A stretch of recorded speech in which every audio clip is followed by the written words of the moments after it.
Um grosseirão ou alguém que não para de se desculpar? Vamos falar sobre isso agora.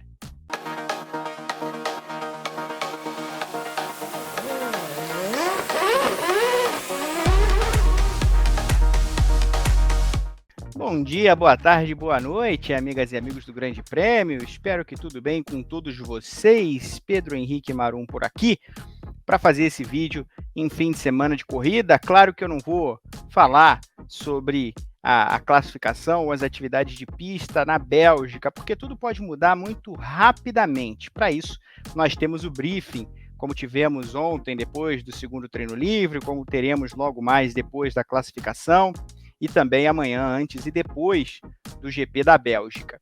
Eu quero falar da reação e da maneira como os dois pilotos que hoje lideram a Fórmula 1, né? O Verstappen é o líder do campeonato e o Norris é o principal oponente, é o vice-líder nos pontos. Demorou até a se tornar o vice-líder, mas é o piloto que vem tendo o mais estável rendimento entre os desafiantes. E como eles são opostos perfeitos, como eles são rivais muito interessantes por serem justamente tremendamente diferentes. E aí eu puxo como mote desse vídeo a reação de ambos a tudo que aconteceu há uma semana lá no GP da Hungria em Hungaroring. Vamos lembrar o que aconteceu de maneira diferente, porque foi diferente com os dois pilotos. Em primeiro lugar, Verstappen estava incomodado com o carro e extremamente irritado com a estratégia traçada pela Red Bull para a corrida.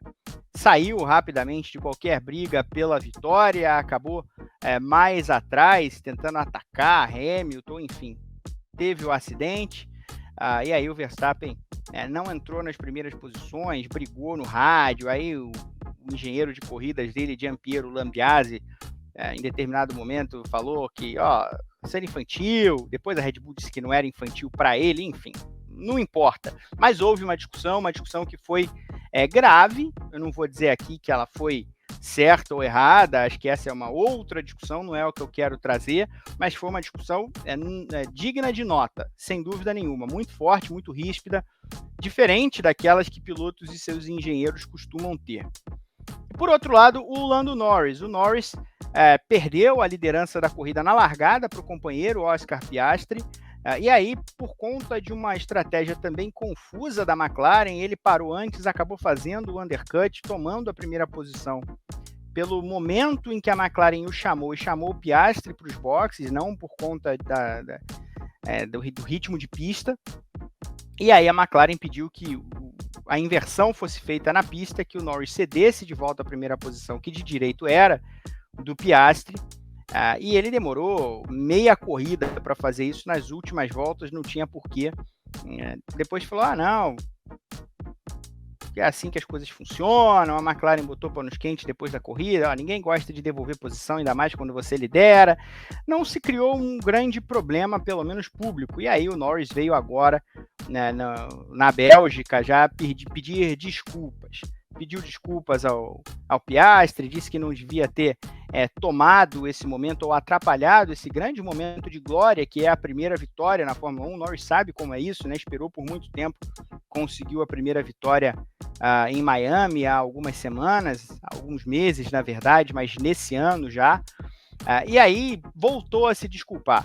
O que remete a tudo o que aconteceu na Áustria, quando os dois se encontraram na pista. O Norris saiu irritadíssimo, o Verstappen saiu dizendo que não tinha feito nada demais. Passou uma semana, o Verstappen reiterou o movimento que tinha feito, a defesa, disse, mas tudo bem, beleza, tá tudo normal agora, mas assim, eu não fiz nada demais, tá? Vou fazer de novo quantas vezes for necessário. E o Norris falou, foi mal, passei um pouco do ponto, exagerei um pouco, porque disse que a amizade ia terminar se o Verstappen não admitisse a culpa, enfim. Voltou atrás, pediu desculpas. Nessa semana, de novo, o Norris pediu desculpas agora ao Piastri, e o Verstappen, assim como lá na Áustria, passou uma semana com a cabeça fria e falou, eu não vou me desculpar, eu não fiz nada de errado, é assim que a gente se trata, a equipe está acostumada com isso, a gente é franco, tem mente aberta, é duro um com o outro mesmo, porque a gente está sempre mirando a vitória. Então, se acontecer de novo de eu ficar irritado com a estratégia ou com o que quer que seja, eu vou de novo reclamar no rádio do jeito que eu achar necessário, porque isso às vezes pode mudar o destino da corrida, eu posso ser chamado antes para os boxes, como eu queria, nesse caso da Hungria, enfim.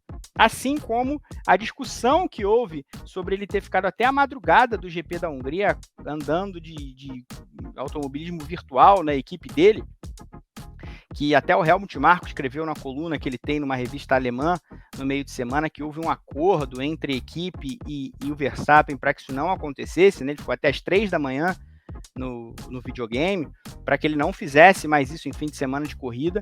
E aí o Verstappen também veio esse fim de semana e falou, não tem acordo nenhum, ninguém falou nada comigo e eu vou fazer o que eu quiser porque eu sou tricampeão mundial, já mostrei que eu sei o que eu estou fazendo, não tem conversa. Então assim, você tem um piloto que não se desculpa por ser quem é, e de outro lado você tem um piloto que se desculpa o tempo inteiro, quando ele erra, quando ele acha que ele erra, quando ele até tem apoio popular, como no acidente lá da Áustria, que muita gente achou que ele estava certo em pleitear o duelo, a briga, o fim da amizade, o que quer que seja, que ele foi prejudicado, enfim, da maneira como aconteceu, ele também vem depois pedir desculpa. São extremos perfeitos e muito interessantes. O Verstappen, para usar um ditado popular aqui, ele não tem medo de ser mais grosseiro do que cano de passar bosta. E também não tem medo de ser mais grosseiro que um rinoceronte com dor de dente. Enfim, ele sabe quem ele é, onde ele quer chegar. Passa do ponto? Eu acho que sim. Eu acho que passou do ponto. A maneira ríspida como ele lidou com a equipe, sobretudo com o Lambiase, sobretudo com o pessoal da estratégia lá no fim de semana da Bélgica, da Hungria. Embora ele estivesse certo, tá? Embora ele estivesse certo, a estratégia foi horrorosa. Eu discordo de quem quer argumentar que não foi muito ruim. O carro não estava bom também, o carro não tem ficado bom da maneira como vinha ficando, está claramente atrás do carro da McLaren, às vezes está até no mesmo nível ou atrás da Mercedes, então assim, a coisa não tá legal, mas eu acho que ele passou do ponto, sendo quem ele é na equipe. E por outro lado, você tem o Norris, que precisa fincar o pé um pouco mais. O Norris é um piloto que faz cara feia e às vezes até mostra a sua capacidade de explosão no momento em que a cabeça está quente, mas ele recusa a ideia de ser esse cara, né? De ser um líder duro. Não é só ser líder, tem várias maneiras de você liderar alguém, uma equipe, um grupo, o que quer que seja. O Norris, ele se furta de ser esse líder mais duro. Ele sente a culpa pela maneira como ele trata as situações no ato, né, na cabeça quente, e aí volta para pedir desculpa mais tarde. De novo, claro que eu quero saber de vocês o que vocês pensam, se tem uma maneira certa de lidar com isso, mas o que eu quero registrar aqui é que essas diferenças se mostram claramente na pista, se mostram claramente no estilo de pilotagem. O Verstappen é duro pra caramba e passa do ponto, passa do limite quando ele acha que deve passar. O Norris tem muito cuidado, pisa muito em ovos para tomar certas decisões. E eu acho que é exatamente por isso que ele não vai ser capaz de superar o Verstappen esse ano, ou de se aproximar perigosamente como o carro dele permitiria. Ele pisa em ovos demais. Não estou dizendo que o Norris não pode ser campeão mundial, até porque a postura pode mudar, mas também porque ele pode passar de fato um carro ultra dominante no futuro. Se esse carro da McLaren tiver a diferença aprofundada em relação à Red Bull, Mercedes e as demais do ano que vem, o Norris vai entrar no campeonato favorito. Ele e o Piastri, claro. Mas ele tem muito medo de parar de pisar em ovos, de ser mais duro, de brigar mais forte, de repente esgarçar laços de amizade que tem com o Verstappen.